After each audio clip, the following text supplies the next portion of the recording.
దానికి ఉన్న శక్తి లాంటిది. హల్లెలూయా.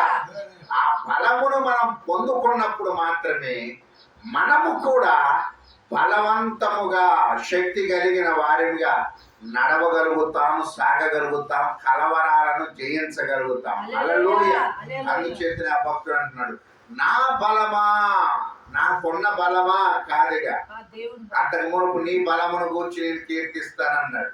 ఇప్పుడు డైరెక్ట్ గా వచ్చేసి చివర్లు అంటున్న మాట ఏంటంటే, నా బలమా.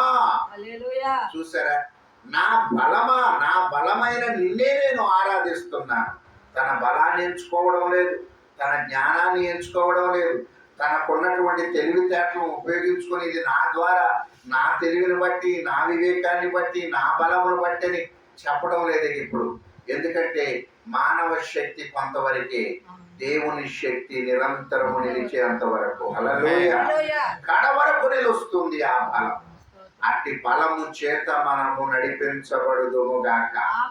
ఆ బలము మనలను నడిపించును గాక. ఆ బలము చేత మనము నడుచుదుము గాక. ఆ బలమే మనలను ప్రేరేపించును గాక. మరి ఈ సమయములో